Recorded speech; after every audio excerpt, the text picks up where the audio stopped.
Welcome to The Teaching Curve, a podcast exploring the pedagogy of global politics and international studies, produced under the auspices of the Innovative Pedagogy Initiative of the International Studies Association and made available through ISA's Professional Resource Center. I'm Jamie Free, Associate Provost and Professor of Global Politics at Bridgewater College. Each episode of The Teaching Curve is a conversation with a thoughtful and innovative teacher of international studies. The goal is to celebrate and inspire pedagogical creativity by asking how our colleagues adapt the common aspects of teaching global politics to their own local and institutional circumstances. It is in creating systems for connecting with each particular group of students and for connecting them to dynamic global relationships that we express our identities and serve our societies by creating a more engaged and informed citizen. Today's conversation is with Dr. Jack Kalpakian, Associate Professor in the School of Humanities and Social Sciences at Akhawayn University in Ifrane in Morocco. Jack was born in the Sudan, did his studies in the US, and has been teaching in Morocco since 2001. His article, Teaching IR in Morocco, appeared in a forum in the May 2021 issue of International Studies Perspectives.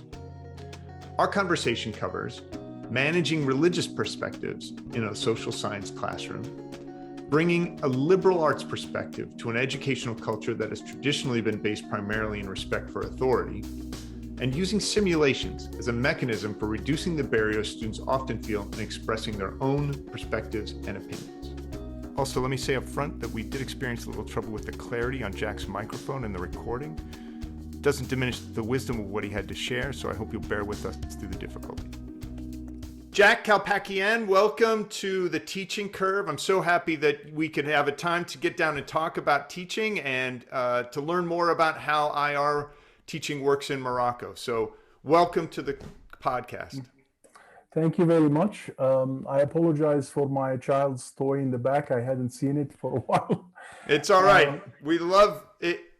We're all humans here. That's part of the whole point of this thing. I appreciate this opportunity to talk to a wider audience than I normally get. We're in a rather isolated part of the Middle Atlas. Even though it's a resort town, it's a very small town, and the closest cities are 60 kilometers away, 40 miles away on each side. So it's always nice to be able to speak to a larger audience. Oh, that's terrific. And that leads me right into my question that I always start these things with, which is talking about the people who make us teachers, who are our students. So please tell me about your students and what that says about the kind of university where you're teaching. It used to be that my students 20 years ago were relatively elite. So we had students from not the middle classes, but the upper classes, literally. There was a very concerted effort from the beginning to make the university accessible to those who don't have. So we had always 30% or so of students who are of modest means. As time went on, the students who would be called upper class became fewer and fewer. And it became far more of a middle class and working class type of place. And the latter category of students would be the people who are getting the 30%. The 30% would be getting the financial aid. We still have some people who could be called upper class at the university. We have some students from that background. It's very clear. But the number relative to the others has dropped. I wouldn't say it has dropped in absolute terms, but it has dropped in a relative terms. Mm-hmm. We have fewer of them as a percentage of the total population, chiefly because the number of students is doubled and maybe will triple over 20 years ago. Also, a lot of middle class people have discovered that AUI is a great place to get an American style education without the hassle of the visa and the airline tickets and the rent and all that. And so we became far more in people's minds, especially those who want a liberal arts type education and who know about it. And that's a minority. I am intrigued because what you have is this perspective from teaching students in multiple different contexts and cultures. So can you tell me a little bit about what it's like to teach students in Morocco? They expect you to be an authoritarian source font of knowledge, and they expect you to tell them stuff, and they expect themselves to memorize it and repeat it to you. And this route memorization authoritarian model of teaching remains preferred by them. The analog is to the US when you hear feminist critiques of teaching. Except here, the students want it patriarchal, they want it top down. And so when you say, no, this is liberal arts, you have to develop an opinion, you have to argue for it, and it's okay if you disagree with your instructor. That's novel. And for some, it's novel liberating. Yep. And for others, it's novel scary. Yes, yes. And there are all kinds of reactions in between. So some of my colleagues just say, look, we'll go the authoritarian route. That's what they need and understand. And we have some colleagues who simply will not try to, will insist and really lock themselves down into a Socratic liberal arts type model on one end. And so for me, there is a bit of an adjustment. Yes, you give them what you believe is the case, but you also then make sure that they know that there are other points of view. And also this means including readings and materials that you don't necessarily agree with, and that you critique, including the main textbook. So that's new for them. Yeah, and I'll tell you, that's not unusual. I mean, most of my students come in thinking that that's what education is I'm going to tell them what's the truth, and they just have to remember it. So even in contexts where I'm explicitly teaching at an explicitly liberal arts college, where people should know what that entails in terms of how the education might be different from their experience in high school. Oftentimes that's not the case. And it's my job to help them think through how that would be beneficial and to explain to them why this is a better way to think about what education can be. In some ways, AUI has a special set of challenges. We run an American-style liberal arts curriculum that's been adjusted for Morocco, of course. We use a French-style administrative apparatus. But ultimately, our decision-making is Moroccan in a traditional sense of the word. And so these three things working together, it's very difficult. And it takes patience. Tell me about the students who come in to study, to take classes in global politics, international relations. What kind of framework, how do you help them understand what it is they're there to do? Okay, so it's a question I often ask in the first week of introductory classes. And I put it on the board. Who is more foreign? The Moroccan, the Spaniard, or the Algerian? And the vast majority of the time, they say that the Spaniard is more foreign. There is a related question I'd also ask them. I am a fill in the blank. And some do like very rational, fundamentally understandable answers. I am a man, I am a woman, but many put religious community in there. And so there will be questions along the lines that would follow up, not to tell them don't feel this way, but how can you actualize on this? What rights does this give you in this world? And then we end up with an interesting set of discussions, including why can't I live anywhere in the Islamic Ummah I wish? Why can't I just move to the Emirates or Saudi Arabia or so forth? Right. And so they become aware that there are these flags and there are these barriers and there are these citizenship-based communities that are what is used in international politics. And oftentimes those are the follow-up questions and answers that are extremely useful. Many of them fundamentally do not understand why there are these restrictions. Mm-hmm. One of my issues next semester will be dealing with a graduate student who filled out an assessment of liberalism and IR theory in the light of the Sharia, and how the Sharia fundamentally is better and should oversee IR theory, especially liberalism, whom he really dislikes because it's about has gender equality in it. Mm-hmm. And I'll bring him in and have a talk. Is this the right major for you? Is this the right context for you? Maybe it isn't. Maybe you need to do something else, because that's it goes beyond the whole idea. You have a right to your views, and if you disagree with the world, you want something different. Mm-hmm. That's fine. You want a single world that's Islamic, and you want to work for that. That's, I'm not going to object and tell you no, that this is not your thing. Everybody has a right to have their dreams, but you cannot tell me that the way to assess IR theories is through the lens of religion. Okay. As a social scientist. Now, you're welcome as a believer to do that. Be my guest. But when we're in the social sciences, we don't deal with that realm. We're not qualified for that realm.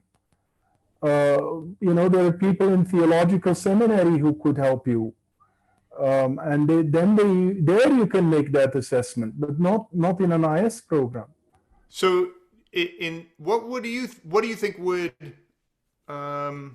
happen in classroom discussion? So this is a master's student coming in, and this person would take classes that are more seminar oriented.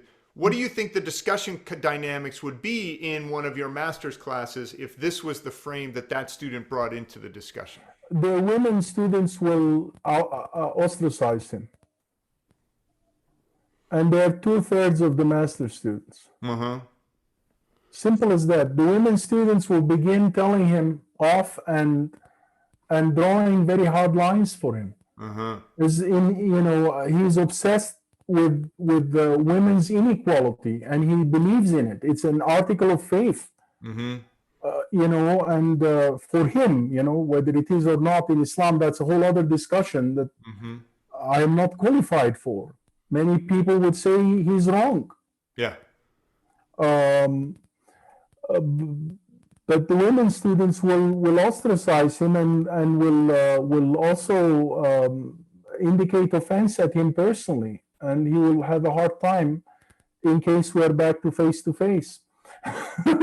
So in this case, the student has kind of let you know that that's what he thinks ahead of time. But surely you must encounter that in classes where students have not been so upfront about that, but they still bring their own perspectives into those discussions.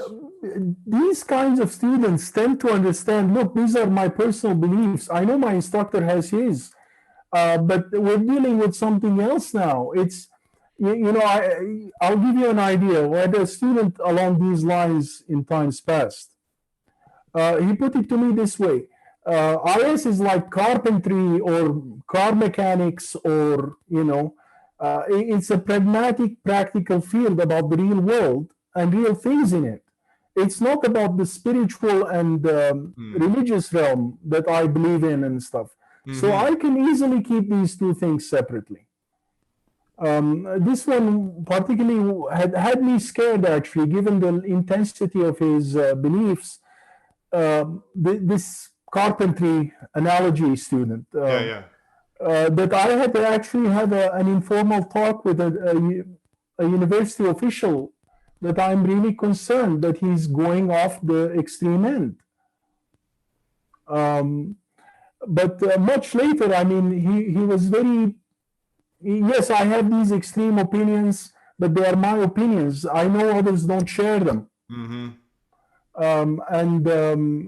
And IS is not supposed to be a field where spiritual or big questions are discussed. This is about politics and the here and now, you know. Mm-hmm. And to me, that was actually quite encouraging. He ended up going to Germany, and he ended up attending schools there, earning master's degrees there.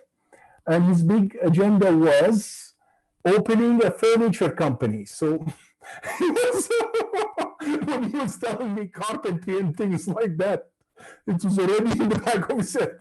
Yeah. No, it's amazing how life's trajectories take you in different ways, right? Yeah. So, do you think that the reason to have, I mean, there's a way in which that diversity in the classroom is helpful in having people process their own ideas. You know, there's some friction there, which helps sand down the rough edges of what I think and what everybody thinks. So can you tell me a little bit about that, your role as a teacher in handling that diversity of perspectives within a classroom context, within a classroom discussion? Basically, a lot of times it's a situation where I have a significant minority of students who can be safely described as laïque, in a French sense. And what does that mean? Naive. Secular. Yeah. Laïque. Laïque. Yeah. Secular. Yeah. Sorry, laïcité from France. Gotcha. And so we have a significant minority. I cannot put a statistic on it, but any classroom will have a few students at least who are in private laïque, meaning that they disagree with the religious mindset. They may even be, personally speaking, religious, but they don't believe in religion in public life, like the French way. I'll always have some of those students. I'll always have some students who are a little bit Salafi or a lot Salafi. I'll occasionally have some Sufi students as well. So there is the religious dynamic at play. And I have a significant number of students always who don't care anything. And so the bottom line is managing this. The harshest friction tends to come between Salafi students and feminist students. Including Islamic feminists, like Muslim people who are Islamists and feminists. And we have plenty of students who feel both and have commitment to both. And so that's really the male Salafi students clashing with Islamist feminists. Historically has been the biggest flashpoint. And so managing it is I think making sure that everyone gets to say what's on their mind. Okay. Don't let one group dominate the discussion in class. Sometimes I invite students to answer, press at me, that I would say, look, how about if we have your colleagues answer this question? And then I would re-ask it. And then the student answers me, so they're not engaging in an A/B search dynamic. Generally speaking, I've been lucky. The last 7-8 years, the number of Salafi students who are confrontational and angry has gone down. You know, so this fellow that I have to bring in early next semester is an exception, I guess, that proves the rule. We're seeing fewer and fewer. And in general, do you feel that the students are willing to engage in those conversations, or do you think that without your help, those things that some position or another would dominate, and that would be the others would just sit there quietly and be angry inside without expressing it? With Gen Z, getting them to express anything at all is a welcome thing. There's been over the last 5-6 years a cultural shift in the classrooms, wherein I used to have a very fluid discussion. I see a lot more self-censorship now, and not in terms of fear from me, but from each other. And also a lot more use of the internet as the place where you're honest rather than the classroom. So getting them to express stuff is becoming a bit of a challenge. Getting them to engage each other, except in rather extreme cases like this young man, has become a bit of a challenge. So anything they say is welcome, and in fact, that's becoming increasingly the marker of the student who is devoting the time and caring about the class. Mm-hmm.